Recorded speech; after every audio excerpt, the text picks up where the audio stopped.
Hey, and welcome to the Brilliant Blues live on FanFest.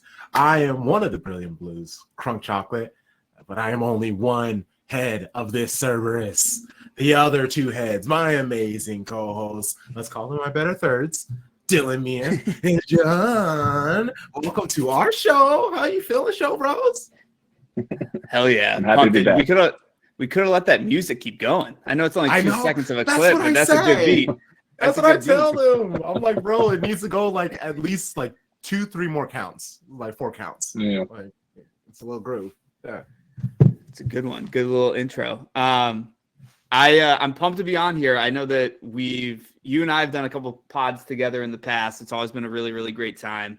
And despite me living in New York, which Dylan, you and I were talking about in Crunk New, getting to talk with city fans isn't the most easy thing all the time. So having this place to be able to do it, I'm like super stoked to join once a month and like air our grievances or talk about our wins as well. And he said earlier he's in New York. We have Dylan in Cali. I'm in the Midwest, so we currently represent the whole country right now. And so we're representing the heartland. Got America. Like, we out here, baby. Oh man, how's the weather? Is it sunny California over there for you? Yeah, it had been. I mean, it's been an interesting month in California between the fires and then it's rained for like the past week. Rarely rains out here, obviously, but yeah, man, it's been sunny and like it was like 48 degrees this morning, which I mean, for me being from the Northeast is not that cold, but for people that are from that are like born and raised here, they're in like full on winter jackets, full get up, like Canada Goose as far as the eye can see. Whereas for me, it's still kind of like long t-shirts and shorts weather. But yeah, man, it's been fantastic. Love it. I figured we could start the series off by giving a little bit more about ourselves. We can and what we do in the football media space, and that way, if anybody asks, we can just point them out to episode 1 right in the beginning. We get all that niceties out of the way, and then I'll just go first since I'm throwing this on you. I am 25% of Shades of Blue podcast, a Manchester City men and women's podcast, creator of Shades of Blue Network, which has a WSL, Arsenal, and WWE and NXT podcast in our network, slowly growing, trying to figure out everything one step at a time.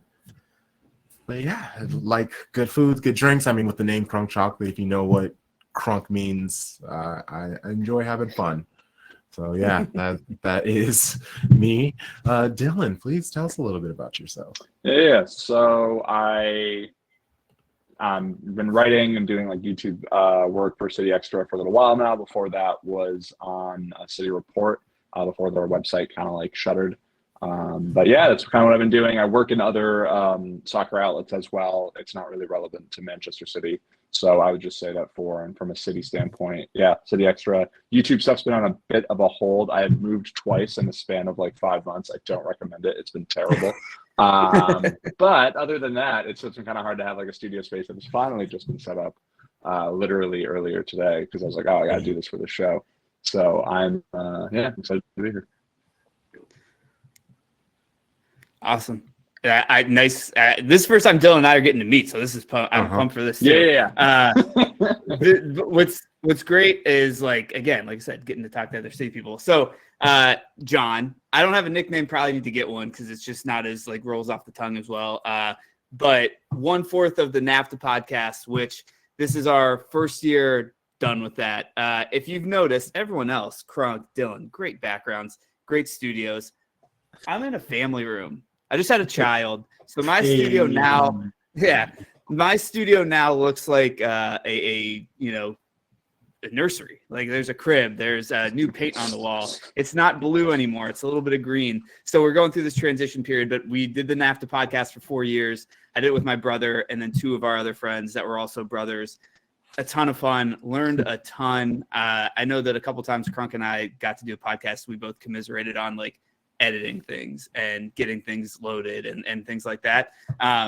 Crunk, sorry, you're probably still gonna have to do that on this one, but I'm excited to jump on a show and be like, damn, I don't have to edit anything. What the hell? I'm not used to this. You know what I'm saying? But yeah, so 1 year out, Luca was born 2 weeks ago, and here I am getting to talk about City. Yes, and well, we originally were going to record 2 weeks ago, and John messaged me and he goes, "Hey, so like, sorry to like ruin everything, but I had my baby." It's like, that's fine. my initial thought is I was like, he's either gonna like be like, all right, cool, like no worries, or he's like, this is the most elaborate excuse not to jump on a podcast right now in the entire world.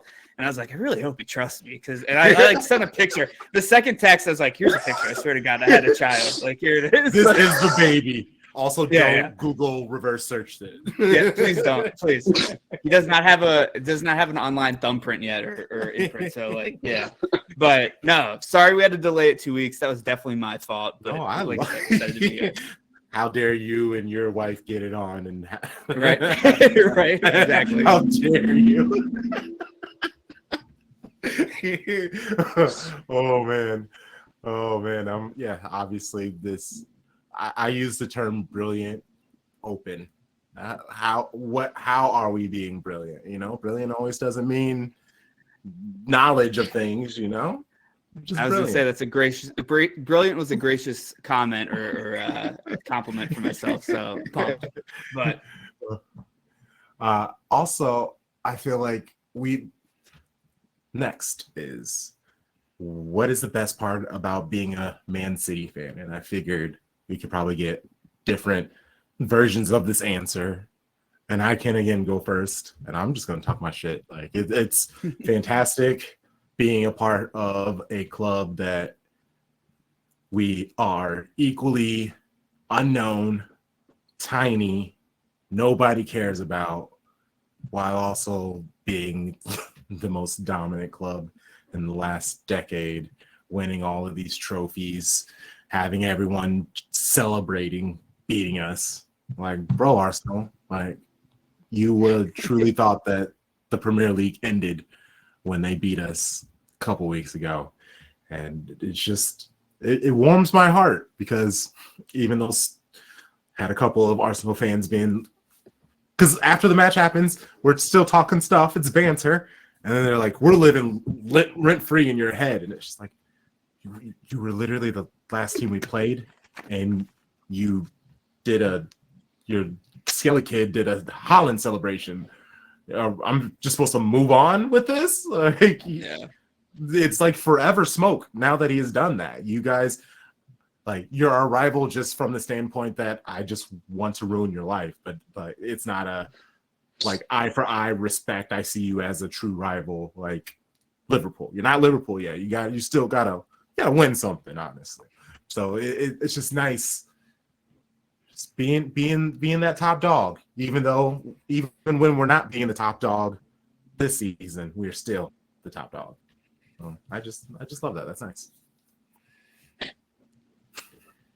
Yeah, I mean, I agree. I have said on any time you've had me on here that this is the best time to ever be a Manchester City fan. This is the best it will ever be to be a Manchester City fan, unfortunately and fortunately. And I think that we see it with how well the club is run, how many assistants go on and get poached to go in other places, how many people from the executive areas of the club get poached to go into places. And I think we are at a really interesting kind of like retooling, reloading point in time. And it's something I definitely feel like we're going to be talking about for the rest of this show. But it does feel like right now is what is it going to look like for the next, potentially 5-10 years? They've nailed it down so well since like 2017, almost a decade of success now. And it's basically being tasked with doing the same thing for the next 10 years. Yeah, I think that's an amazing point. Like, how do you reproduce perfection? It's pretty impossible. Yes to winning, yes to being dominant. Winning solves everything. So yeah, I agree with both of you there. I'll do the wholesome answer, so we get some brownie points there. Living in New York's great, like we mentioned before, but it's even better because we have a City Group team here. So there's like a built-in fan base and a built-in community. And I know, Crunk, you had the New York City like head of the fan group on the pod. I've had him on the NAFTA pod before, and like just having that built in New York City is amazing. There's been times I've been at that bar watching their games where it's been euphoria. And then there's been other times where I've been at that bar watching the game where actually my mom was here for this one, where, you know, you lose to Tottenham on the second leg of a Champions League semifinal or quarterfinal. I forget when it was, but like, and you can just see the dejection of everyone there. And this is also going to be a theme I think we're going to talk about in this is like, I don't know, give me some character.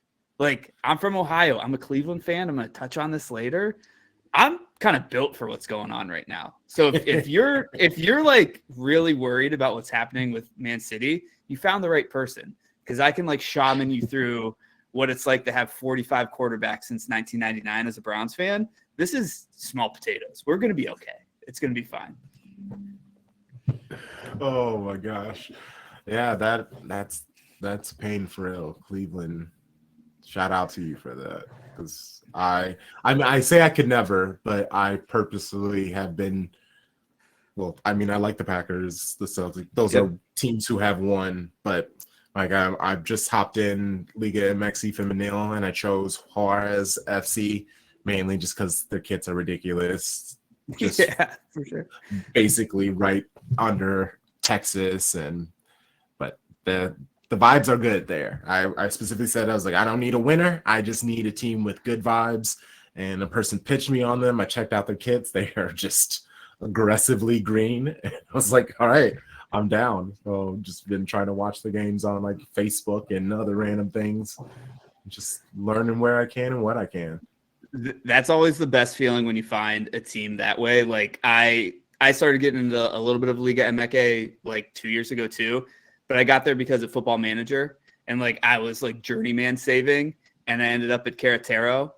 Terrible, like not very good at all. And like right when I ended up like signing my virtual contract to be their manager, it was like 3 months earlier, they got into a brawl with another team in the stadium, and like we're not allowed to have fans there. So I'm sitting here, I'm like learning about this background of this team, playing my Football Manager save, and being like, this is sick. Like this is my team now. This is my Mexican team. Never above mid-table, so it keeps you humble, you know? Honestly, I have tried and deleted Football Manager so many times. It's too much work. It's too much. Crunk, it's way too much. I can promise you. I was gonna say I can promise you after the 8th time you download it, that's when it sticks. So just do like 6 more times. I was the same way. Like I was just like the first 45 times, I was like, all right, I can't do this. And then finally I don't know what it was. I just got so addicted to it. And now I'm kind of pissed that it's not coming out this year, obviously. But it's great. Once you get stuck in, like, it's like no other, I can't play FC 25 or whatever it's called now. It's just totally different. Okay. I wanted to start because we're still fresh from getting in new players, the winter transfer window. We've now been able to see all of them. We've seen Heiss, we've seen Kusinov, we've seen Marmouche. Yeah, those are the main ones. And then we got to see Nico for got to see Nico. Yeah, for like 20 minutes. It was nice. It was a nice like 22 minutes, 25 minutes. It was a very nice 25 minutes, and then not so nice. Where I wanted to get quick thoughts on the idea, because we're gonna dive into it a little bit more, but the retooling, 2 center backs, a holding midfielder, and Marmouche, a forward. That is what we're gonna need. Obviously, Nico, I feel he covers the biggest hole because, it's Rodri. But what were your thoughts, John? We'll start with you on City's attempts to retool the Sky Blue.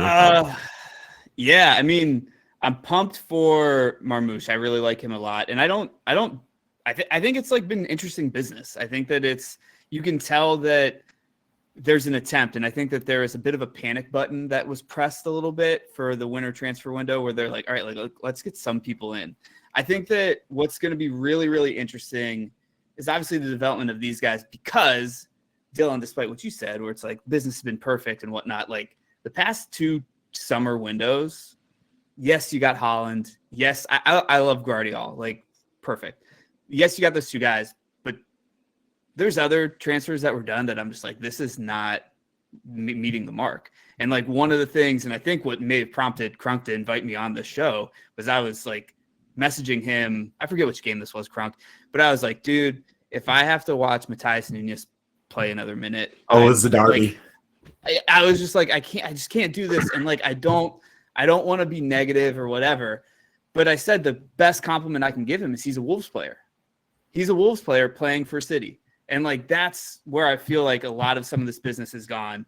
And because we're so strong everywhere else, it's been papered over a bit. Like, I didn't like the Kovacic transfer either, but like, whatever, fine. And I'm just hoping that like this group is the group that's going to get us back to, we're not missing. And when we do miss, it was like a Sane situation where the guy was amazing and he just like kind of didn't get along with Pep or like wanted to go back to Germany. And like, that's how we did a bad bit of business. Not, we're just missing on some guys. So I'm hoping this group is like the return is my hope. Yeah, what are your thoughts, Dylan? Yeah, I mean, I think it's pretty spot on. I think that Calvin Phillips was shocking to me that he didn't work out. I really did think that Calvin Phillips was going to be an absolutely fantastic signing. But I think when you spend, over 100 million on 2 midfielders and Phillips and Nunes, and neither of them work, it obviously starts to kind of really ring some, alarm bells for a club that honestly very rarely, you'd have to think of like the Nolito signings, the like Mangala signings of like where guys really were not working out. Compared to whereas like, yeah, I mean, it was rough. The mid-teens, early teen, 2010 eras, there's some rough signings in that time. But I mean, I think Marmoush, granted, I personally think he's going to be an absolute star. Like it's been super, limited amount of minutes so far, but he just seems so active and involved in a way that you don't really see. I mean, especially from Grealish, a little bit from Doku and Sabinho as well. I think Sabinho is going to be a stud also. I do think that he'll be here for a while. I'm excited for Nico Gonzalez. I think that he's someone that can be perfect cover for Rodri. I'm excited to see if potentially both of them may be able to be on the pitch at the same time. I don't think that Nico is going to be able to be a guy that can only play 10 to 15 matches a season. I think he's going to get more. And more signings are going to come. Yeah, Kusanov and Reich seem like they're going to be potential center backs for the future, but I do think a big money deal is going to be made in the summer, especially on the back line. There's just too many injuries. They need a new face in there. They definitely need a new face in there.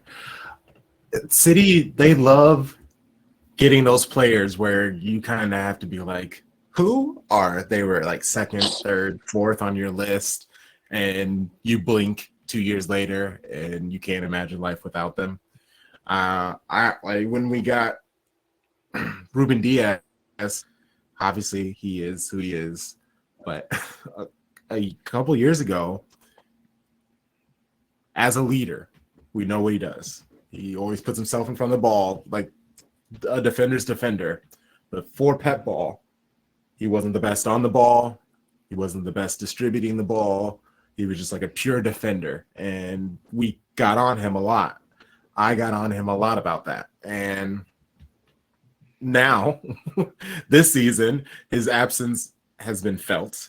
When he's returned, it is obvious. And I've even seen him on the ball, taking a little pause, peeing in and around. I was just like, who the hell is this person? So if this is the Ruben Diaz who we're going to get, hopefully we can get him healthy and relaxing. If this is the man who we are now, I'm very much excited for him to kind of take over as the defender on the squad, and we can bring in another name. I don't really care who that is. I'm just so upset. I'm more upset we didn't get some sort of like, sure, we couldn't get Andrea from Juventus, but was there not anybody else? Was there not? Now we have to truly just run with Nunes as our right back for the rest of the season. This is insane. It's just so frustrating, and that's really what has kept me from calling it a perfect one, because I know they don't, because we've got Nunes, because of Calvin Phillips, because they have missed with getting those. Okay, we'll bring in some people who we know aren't stars, but they're good fill-in players, and they haven't necessarily helped from the jump. Where like Nunes, now that we've had so many injuries, he's playing left wing, he's playing midfield, he's playing right back, and that's not necessarily because of his talent. It's just because of availability and I guess his overall talent, because he's tall and athletic. That Pep's like, okay, cool, I can just put you anywhere. Just don't lose the ball. Just don't lose the ball. I think that's why I want to hesitate when I get so frustrated with him, because I'm like, you're not playing anywhere near the position you're comfortable playing, right? Like I get that, and I totally understand that. I think too, Crunk, I know you and I have talked about this prior, and Dylan, I'd love your takes. It's like the past 2 years have also been really interesting transfer windows, because these groups of players we've brought in have had to jump into roles first year. Whereas, like, if you remember the first couple of years of like Pep's reign, like you'd bring someone in, they really wouldn't play that much that first year, because they have to learn the system and they have to be drilled and they'd have to like develop and like gain the trust on the training ground. And I do feel like injuries, obviously, but two, it's like the squad's been thinner and we've had people step into roles so much sooner than I can ever remember under Pep. And I think of Julian Alvarez, number one. I had no expectations for him that first year at all. Like I was like, all right, we got this guy. We're going to like send him to like Girona. Perfect. And like, no. And that's one of the things where like business wise, I hate that we gave him up. Like he was one of the guys I loved. But I do think that the past 2 years, especially, there's been so much more. You got to come in and you got to make an impact ASAP. And that's not how it was the first couple of years. Yeah, it's been a very strange like swerve, because when you think of when Sane was brought in, when Bernardo was brought in, I think Bernardo, oddly enough, I think he had like the most total appearances in that 17-18 season, but I felt like they were all like he was subbed on in the last like 10 to 15 minutes of like every match. But it was just like he was always like playing, but it was always just in those like little small subs appearances. And I don't know what changed from the club standpoint. Part of me feels like they maybe were a little worried about the like 115 charges at first. And it was just like, let's get a little bit players that are older, players that are, I guess, a little bit more seasoned, and a crazy outpouring of sales. It seems really weird that, like, and I get it, it's the whole thing with City. It's like if a player wants to leave, the player leaves, unless you're Kyle Walker. But essentially it's like a thing of where it's the one time Pep has put his foot down ever in his career, and it was for a kind of confusing reason why. But it seems like a thing of the club was whatever. We are happy to sell Cole Palmer 50 million. We're happy to sell Julian Alvarez for 70 million. And it seems like ever since the hearing, which was in like in October or November, they must have been that confident that they were just like, no, never mind. Now we're just going to go and start making spending the money that you would kind of be used to them doing. So it was weird, because this kind of felt like the first time of like back since like the 17-18 window, when it was just player after player after player, and you could kind of see the vision for it. Curious to make me feel like what the summer is going to be, but again, Cheeky's gone. They've probably already identified those players, but it just seems a little.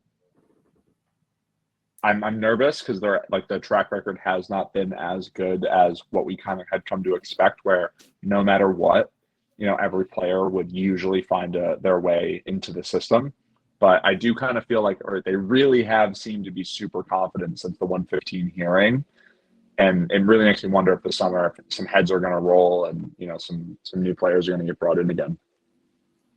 I need heads to roll, and it hurts. It hurts so bad that they have done this to our key players. City have done such a great job getting rid of all our faves 1, 2, 3 years early, and left us being like, why? Don't you remember when we had this people? Oh, it was so nice. And now it's like Kyle Walker. People were excited to see him go. People are excited they want to get rid of Ake. They want to get Stones. Yeah. Lightly. Right. and it's for people who have been key components to the heavy success that we have experienced. And now we want them gone, and we're voicing that opinion. It's rough, especially because with all the success, it gets kind of harder to, and I'm speaking as a royal we, to like enjoy everything. Last year, I was a big like, this is all vibes, this is all vibes, this is all vibes. So this season is the vibes that I was expecting last season, and so it hasn't been too difficult of a transition. But it is this thing where I don't really care who leaves this summer. There is no player on this squad that I guess is older than 27, right? Because obviously all are young, newer players that have just come in. I would like to keep all of them. Like even Nunes, like I think he's earned at least one more. Thank you for that clarification. When you said there's no one on this squad, that would be just like get rid of everybody. I can. There's like at least 4 that I could be like, you're not leaving. Holland, who cares about that 9.5-year deal? Get rid of him. Foden, Rodri, who the fuck cares? Get him out. Like it doesn't. Yeah.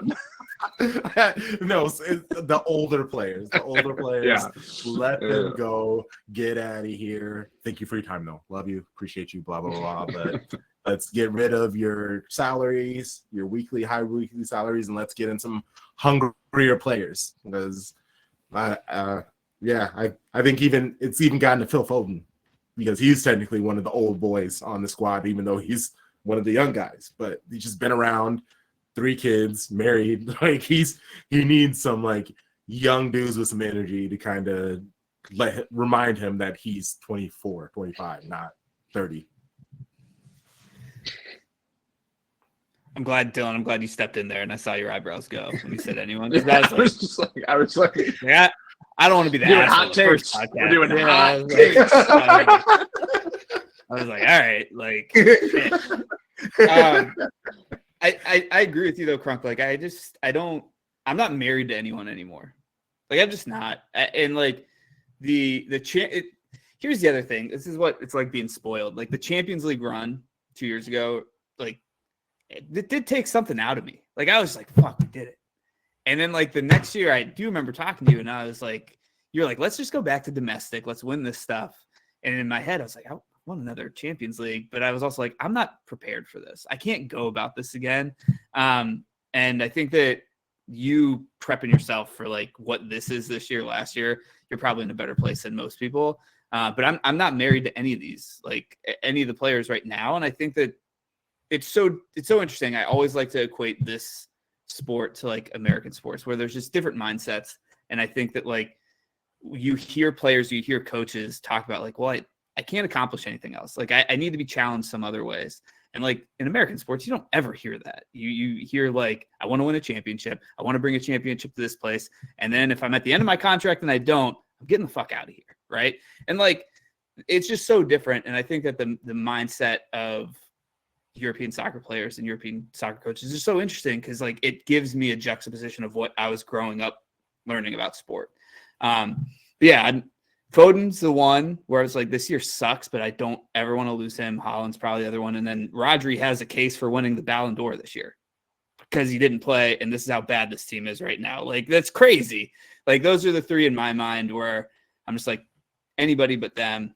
And then I do think, like, not to keep this topic going, because I'm sure you want to move on, but like, we kind of got to figure out the consistency of the goalkeeper again.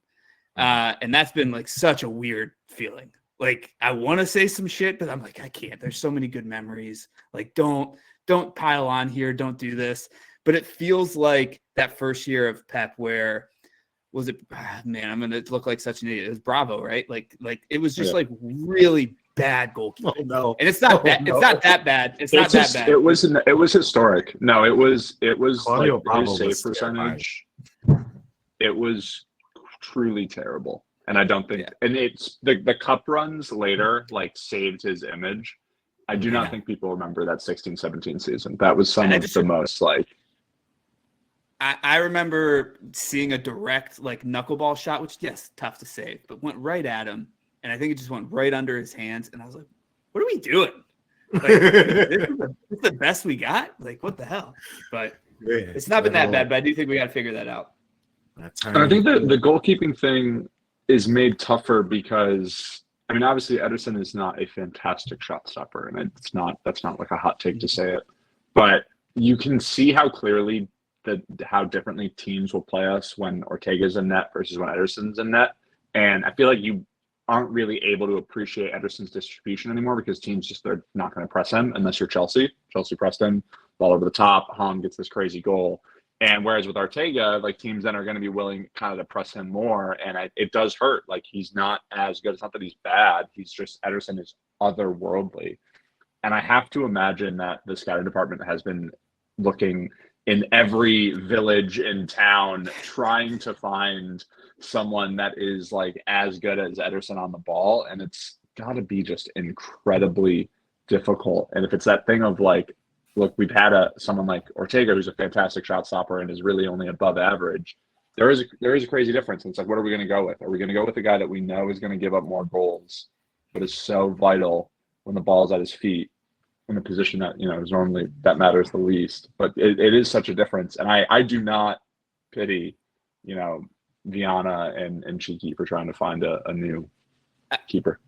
I was going to say, they're not just looking for keepers. I think they're trying to find any 6'7" midfielder too throughout the world. Just be like, play goalkeeper for us. Like, we need you to be able to distribute it back there. So it's like, there's two different ways to do it. Yeah. Oh man. I was trying to, I don't know why his name is out my brain. Portugal's keeper, the national team. Wow. Rui, Patricio? No?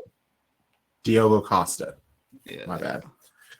He's 6'1". That's the negative. I do like the 6'2", 6'3". That extra, that little bit of height goes a long way, especially in arm length. I was like, how can I phrase this without sounding absolutely insane? You want your keeper to double as a small forward. That's perfect. There you go. Yes, that's how it is. The goalkeeper, I'm 6'2". The goalkeeper has to be taller than me. It's got to be. You have to be absurdly tall. I think personally. We're just gonna say from every episode on, does he pass the Dylan test? If he passes the Dylan test, and we're good to go. If he doesn't, let's get him out of here. He must be this tall. Oh man. Okay. First game against Real Madrid is tomorrow. How are we feeling? Is there any chance we come out of this alive? There's enough injuries to their back line where it's possible. I mean, that's really just what it is going to boil down to, is with Alaba out, Rudiger out. Rudiger has played Haaland so well. I mean, and it's without him. Obviously, Carvajal has done his ACL. And I think with all of these players out defensively, it's the only chance that really City are going to have to be able to take advantage of that, because Real Madrid have just been able to buckle down and really drag out these matches, except for that one time where City were able to blitz in 22-23 and get those, 4 goals in the opening 25 minutes. City aren't that kind of team anymore, but the lack of defensive structure that Real Madrid has could potentially, allow it to happen, but I'm not expecting anything. No sane City fan should be expecting them to advance.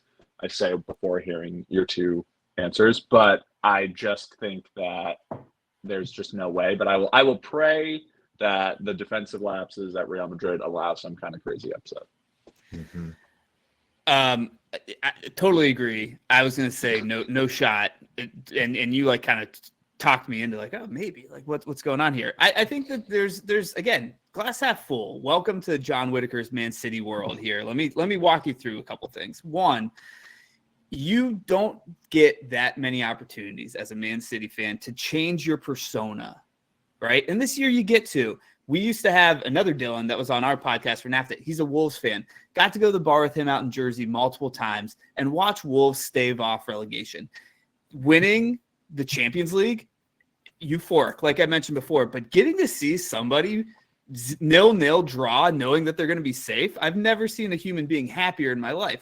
So, like, have a little bit of that mindset. Also, I always, like I said, equate things to U.S. sports. I went to Ohio University. March Madness is an amazing time of the year. You, as a City fan, are a plucky 12 seed right now. And you know what? If you get to go through this Champions League tournament and knock off one of the big guys and the biggest, baddest Kentucky Wildcat version of soccer that we've ever seen, like, I hate Madrid, right? You get to cosplay for this tournament as like a mid-major. Go have fun. Like, if we win, drink a little bit more. Okay? Because that's what it is, and that's how you have to view it. And like, that's, you don't get many opportunities like this. Take advantage of them. That's my viewpoint. Calling Man City a mid-major is hilarious. Hey. I mean, for the season, it's accurate. But I feel I'm gonna clip up that moment just for some random Arsenal or Liverpool fan and be like, "That's not how it works." nobody Florida Gulf believes Coast City. Yeah, Dunk City, big time Dunk City for Man City. But like, you don't often get to actually have the speech where it's like nobody believes in you in this locker room, and you get to this time. So like, run with it. And like, if you beat. Like, this is a tougher matchup than I think the next one. I think we got like Leverkusen or Atleti. I know Atleti always plays us tough and like is annoying, but like, this is tougher. This is a tougher matchup historically. No matter what, there's something about this tournament and this team, et cetera, et cetera. Like, go play free. Who gives a fuck? You're not supposed to win. Go play like a bat out of hell and see what happens. Oh man, I'm just thinking about if we end up having to play Atleti and facing Julian. But honestly, first and foremost, what comes to my mind is Jack Grealish grabbing that guy. Oi, you're a con. Like, that's the first thing that comes to mind. And then Foden with like the head wrap rolling around back and forth all on the ground. Atleti have been fantastic this season, though. This is like a different Atleti team. And I mean, it'd be a good problem to have to mean that we've advanced further. But this is not like the Atleti of that team was like they were trying to cosplay as these really tough, like defensive minded. It feels like this season Simeone's like turned the clock back a decade. Like, it feels like that like 2012 kind of era Atleti team. It's going to be some truly terrible, terrible football that's going to get played in that match. Oh, that's always. I was gonna say, always a joy. Sorry, Kruk, didn't mean to cut you off. No, Always a joy. Oh, I was just gonna say because I have been watching a lot of Atleti this season just because I miss Julian, and they are like the fastest, slowest team ever. They will run back and forth with you guys for a couple of turns, and then the next 20 minutes they're just walking the ball around, and then next thing you know, they've scored in their head. It's like, I have no idea how any of this works. They like the way that they control momentum is just, it's chaos. It truly is Atleti. It's just like, I could not, that stresses me out. Like, just watching the game, I couldn't imagine being a fan of this. They're having success. They're where they're at the table, but I feel like it's too much stress on the heart for me to be like, that looks like fun. That's a lifestyle I want to live. But I mean, speaking of outside of City and other club competitions, I have tried to appreciate, accept, pay attention to more of the City football group. And it's grown quite large now. They have teams in 4 of the world competitions: CONMEBOL, AFC, CONCACAF, and UEFA. Girona, Palermo, Troyes, Lommel. I forgot about Lommel. We've got a team in Belgium. Like, what are we doing? That's how much they like KDB? Is that what they did for? We got Yokohama, Melbourne City, Mumbai City, Xi Jinping City, Montevideo, and Bahia. I really love Bahia's energy. They their stadium has like 55,000 people, and it's usually pretty packed. They're a joyful group of people. Whenever there have been multiple times that I've like been watching games, and I would like live tweet or respond to some of their posts, and all the people just responding back from Bahia, just being like, "Hey, what's up, City supporter? Thanks for watching our games." And like the energy was just always great. And City has brought them over to Manchester a couple of times, and one, I enjoy just watching them be so cold because you're going from Brazil to Manchester, but like they bring bands and they're playing all like drum circles and they're throwing flowers everywhere, and you can just tell all of the Mancs are like, what's happening? But it's become this weird like foreign exchange system that has become City Football Group, where I hope it has opened some of the traditional City fans' eyes of the whole world around them are. I mean, do any of you guys pay attention to any of the other clubs in the City Football Group? So I got NYCFC in my backyard, which is nice, and the stadium's going to open next year in Queens, I'm pretty sure. Mm-hmm. I threw this in there for us to talk about just because, Crunk, I wanted to give you like the alley too to just talk about the women's game, which is just like blown up, and you guys have done a really great job of covering that, and like being able to have a team in City's team to like be competitive so quickly and be like one of the best teams in that league as well. I think if I had to like touch on just the City group itself, like there's a part, and I don't want to divulge too much about myself, but there's a part of my like leftist socialist brain that's like, do we need to be this big? Like, what are we doing here? But I think, being in New York, I had the joy of like going to the Gold Cup and going to Copa America the past 2 years or so. And there's like how you're kind of describing Bahia, there's like no greater atmosphere, greater joy than like Central America and South American like fans coming together to tailgate before a game in Harrison, New Jersey. Like it is a crazy thing. So like I'm pumped for City to touch base here on the western side of the hemisphere and like hopefully South America, Central America, and like have some foothold there, because like the development of some of these teams in this area actually just makes CONCACAF better, which again, like I want to see it grow in this side of the world too, so I can like call it soccer and not have some asshole tell me like it's football type of shit. But that's like what I'm looking for. And then obviously the selfish side of me is like scouting. This is just helping scouting. I would hope so. Like, and that's what we're looking at. So that's why I threw it in there. Like, I want you to be able to talk about the women's game, because I think it's been incredible how much that has blown up, not just there, but like stateside too. Like we have Gotham FC who won it 2 years ago. And like, there are so many people in my neighborhood in Brooklyn going to Liberty games and going to Gotham FC games that it's like been such a breath of like fresh air to see like those stadiums be packed and those attendance records be set too. I'm gonna be the Debbie Downer out of here. I do not like the City Football Group. I do not like Hell it. yes. I do not think it works. I love it. It is one of the few things about City that I am like openly negative about. I am a like glass half full type of person. It hasn't worked. It's been a failure. Girona had a good season. NYCFC have been pretty solid. You know, they've won an MLS Cup. I'm excited for the stadium that's coming out. I think it's really cool. It hasn't worked. None of it's worked. There's not like this like clear pipeline of players. There's not like if we know if someone's getting loaned out to a City Football Group signing, God bless, you will never be heard from again. Yeah, that's so true. Like that's literally. So true. And unless it's Savinho. Savinho was the only one that has found a way, because he's an absolutely unbelievable player. It hasn't worked. And I feel I think it's Troy's. Like Troy's got, I think, double relegated. You know, there's been some really bad sides of this.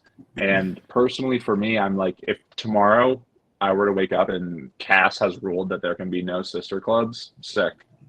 Makes no like I would honestly almost be happy. So one of the few things you're gonna hear me be really negative about is City Football Group. I don't think it works, and I feel for the other fans, really. And my CFC is the only one where I like kind of ride for, but I also think because they were the first, so it's not the same. Dylan, I'm so glad that you said that because now I know what we can talk about. Like I know that like there's times I think I've come in a little hot on Crunk's your podcast, like when we've done a fan fest, and I'm like, we fucking suck right now.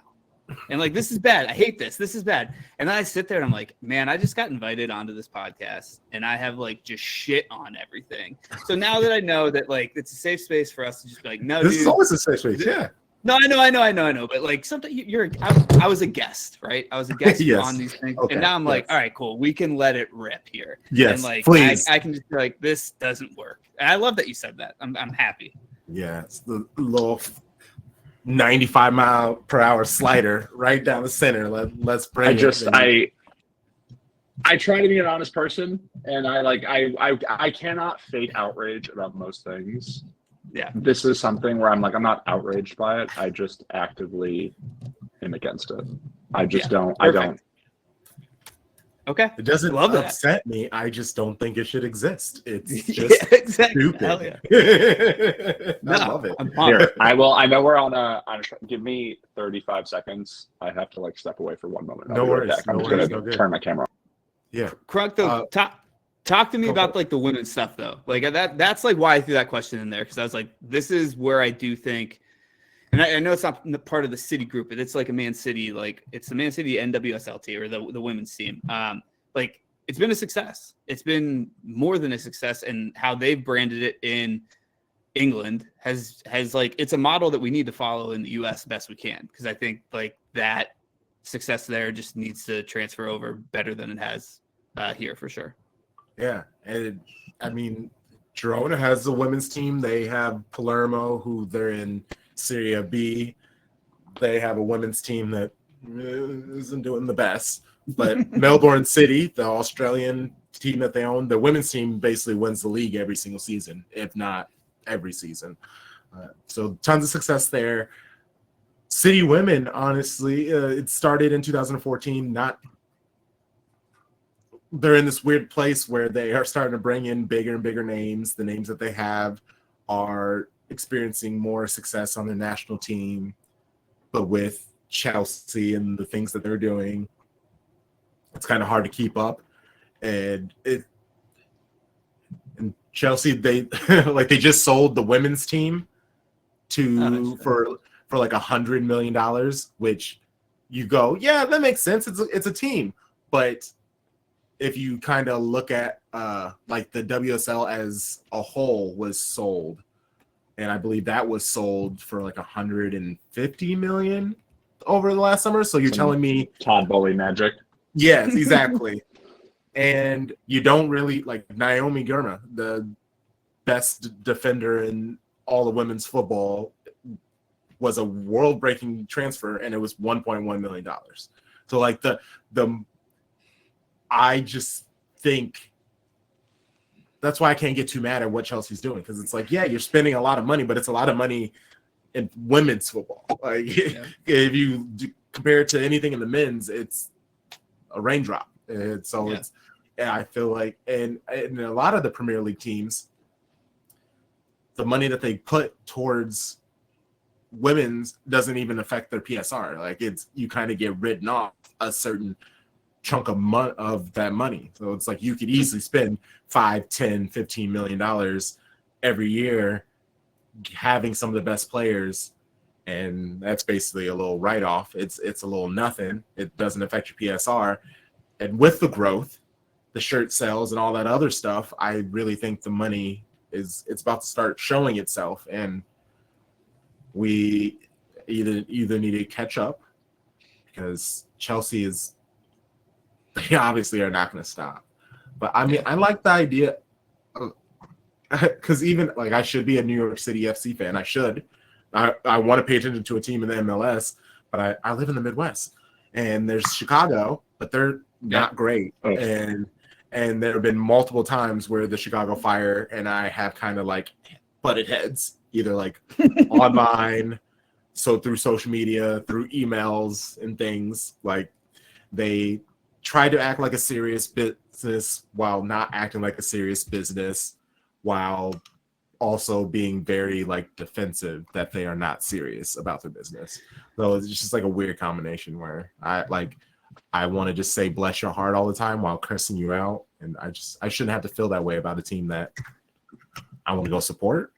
Well, I feel like I can speak for just about everyone here. Like the MLS has enough problems that we could do a whole podcast on that. Like it's just a whole, like it's just it's. I tell people all the time, you should have one multi-level marketing scheme that you support. Mine's not the MLS. Like we can do other things. Like I don't know, and it's tough. And like the connection that NYCFC has to the City Group, it's not really there. It's kind of fabricated. The good part about it is when City comes to the US, they will stop in New York every year, every time they do it. And that's my benefit for it. But like, there's no, real relationship that I can see. It could be back end stuff that I'm not privy to or aware of, but like, it's nothing that I can see or like I actually feel, to be honest with you. It's the Etihad sponsorship and the Jack Harrison transfer. That is the literally. I was thinking, like, I think Harrison's the only one that we've seen anything go like this that way or the other way. So, and yeah. Nick Cushing, he was at one point in time the City women's manager, and then he left them to become NYCFC. But now that he's gone, there went that. The only other thing was Tati went to Girona, like after his like amazing Mm-hmm. year. So that was it. And like, I was like, is he gonna go play for City? I was like, no. No. No. No, it's just not. So I'm glad he had a couple pretty good games for Girona. Yes, so he did. Yeah. He did. I was trying to figure out where should we end this episode on. And I like the silver linings. Let's end on a positive. John, this is another topic added by you. What were you thinking when you added this to the docket? So I kind of went into it, and I don't want to sound like a halftime speech coach type guy, but like you just as a City fan right now, you get a chance to look like the sane person in the room. And I want to say this team's not good right now. And like they can be, right? They're not good right now. And that's okay. I still love this team. I still support this team. I still watch every game, but they're not good. And like, that's okay to say. And you don't have to like try to cover it up with like, we're actually really awesome. And this is like X, Y, and Z. Like, I think that this is one of those times where, again, I'll tap back into being from Cleveland. Like you get to look analytically and critically at the squad that you have. And you get to say like, man, I really want us to do this. I really want us to buy this. I really think we need to be able to add someone here. And, there has been a lot of like, take the wheel City. Like, just go ahead. I like blindly follow you anywhere. And now I think like you get to kind of have a little bit more of a voice, quote unquote. I'm not a moron. I know I don't have a voice really, but like you get to talk about like, we need to make this improvement. And I think the last time I felt that way was Ederson when we needed a keeper. And you're like, we need to buy a keeper. And then you can start celebrating like we bought a keeper. Like, fuck yes, this is going to be sick. We know we're on the right path. So it's like this summer, and I know our expectations are whatever. I think if we're outside of top 4, this is a disaster of a year. I think that's where we need to really try to get back to. But like this summer, you're going to have little wins where you're like, we really need a right back and we really need a big time center back. And if we get those two things, then watch the fuck out because Crunk's going to talk more shit on these podcasts than you've ever heard in your life. Right. Like, and like, that's what being a fan is. That's what's fun. And like, yes, it's amazing to win all the time.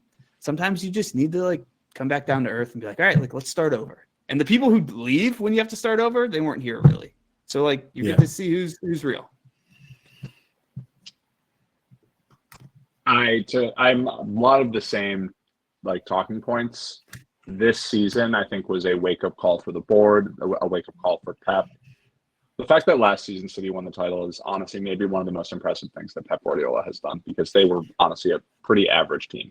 And it took like Phil Foden having one of the better seasons out of recent memory out of any Manchester City player to kind of like drag this team across the line.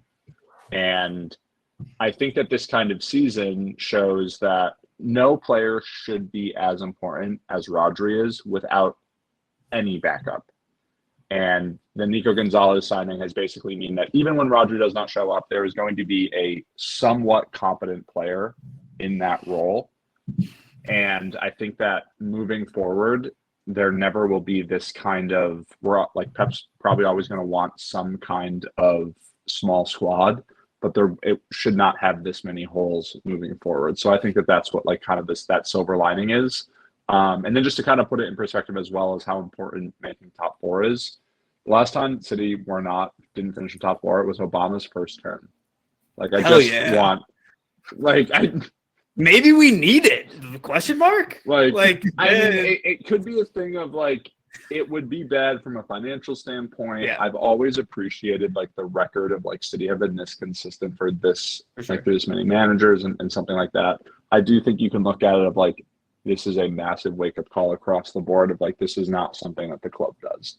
This is not something that is acceptable, and like serious reinforcements need to be made.